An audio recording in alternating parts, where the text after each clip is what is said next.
Assalamualaikum warahmatullahi wabarakatuh. Nama saya Nuzulul Furkan dari Prodi Komunikasi Penyiaran Islam kelas 3B mata kuliah hadis tematik. Di sini saya mengambil judul tentang komunikasi Islami dalam pembangunan peradaban. Yang pertama-tama ia adalah pengertian dari komunikasi Islami dalam pembangunan peradaban.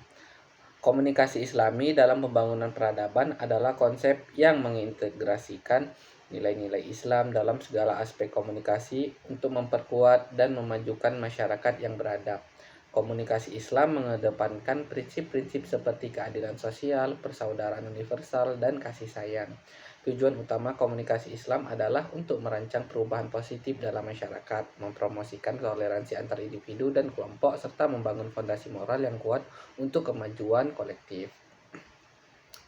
Yang kedua, selanjutnya ada pentingnya peradaban dalam komunikasi Islami. Yang pertama itu adalah menekankan pengembangan bahasa dan sastra sebagai sarana utama untuk berkomunikasi nilai-nilai agama dan kearifan spiritual. Yang kedua ada mengembangkan institusi pendidikan yang menjadi pusat penyebaran ilmu pengetahuan dan nilai-nilai moral seperti madrasah, universitas, dan perpustakaan. Selanjutnya ialah mempromosikan etika dan moralitas dalam komunikasi. Prinsip-prinsip seperti keadilan, kesopanan, penghormatan terhadap perbedaan pendapat, dan kesetiaan terhadap kata-kata dipraktikkan dalam interaksi sehari-hari. Yang keempat, ada memainkan peran penting dalam mengembangkan seni dan arsitektur yang mencerminkan keindahan spiritual dan kekayaan kultural umat muslim. Selanjutnya ada hadis yang terkait tentang komunikasi Islam dalam pembangunan peradaban. Yang pertama itu adalah fakhiyarukum fil jahiliyati khiyarukum fil islami iza fakuhu. Yang artinya, maka sebaik-baiknya orang di antara kalian di masa jahiliyah adalah orang yang paling dalam Islamnya apabila mereka memahami ajaran Islam. Dalam surah ini dimaknai dengan adanya perkembangan kehidupan, dunia juga mengalami perubahan dari awal mula dunia yang belum berkembang sehingga seiring berjalannya waktu mengikuti perkembangan zaman. Selanjutnya ialah khairun nasi amfa'ahum linnas, yang artinya adalah sebaik-baiknya manusia adalah manusia yang paling bermanfaat bagi manusia lain. Tentu manfaat dari berkomunikasi itu adalah bisa membangun peradaban antar umat beragama dan adat istiadat kita itu sendiri. Selanjutnya ada teknik dan contoh penerapan komunikasi Islami. Yang pertama itu adalah tablik. Contohnya dalam menyampaikan dakwahnya, Nabi Muhammad SAW selalu memperhatikan konteks dan keadaan audiensnya sehingga pesan yang disampaikan dapat diterima dengan baik. Yang kedua, musyawarah atau syura. Contohnya pada saat mengambil keputusan secara kolektif melalui diskusi dan konsultasi, mulai dari urusan keluarga hingga pemerintahan. Melalui musyawarah, berbagai pandangan dan pendapat dapat dihimpun untuk mencapai keputusan yang terbaik. Yang ketiga ada ta'aruf, yaitu dasar untuk membangun jaringan yang kuat dan harmonis. Melalui komunikasi yang berbasis ta'aruf, umat Islam dapat mengatasi perbedaan dan membangun kesepahaman yang mendalam. Yang keempat ada khatib dan dai. Contohnya pada saat menyampaikan pesan dengan cara yang menarik dan efektif, mereka menggunakan berbagai teknik komunikasi persuasif untuk mempengaruhi dan membangun kesadaran dalam masyarakat. Yang kelima ada amar ma'ruf nahi mungkar.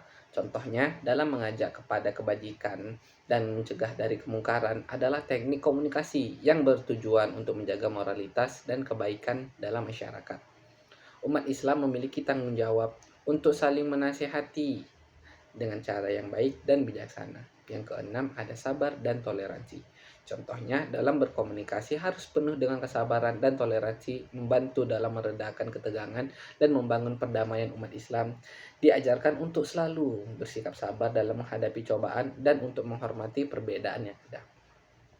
Yang ketujuh ada multikultural. Contohnya Dalam masyarakat yang semakin plural dan global, kemampuan untuk menghargai dan memahami berbagai budaya dan tradisi menjadi sangat penting. Islam mengajarkan bahwa perbedaan adalah rahmat dan umat Islam harus mampu berkomunikasi dengan baik dengan berbagai kelompok tanpa mengorbankan nilai-nilai Islam.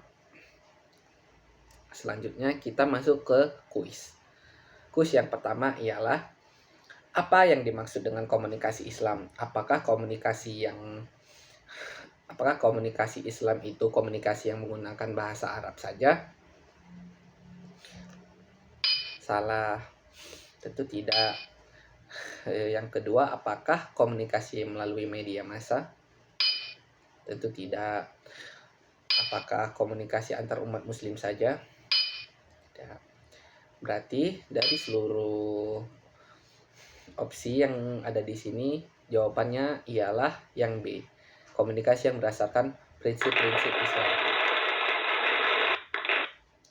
Karena sudah dimaknai, karena prinsip-prinsip Islam juga sudah dimaknai dengan komunikasi Islam itu sendiri.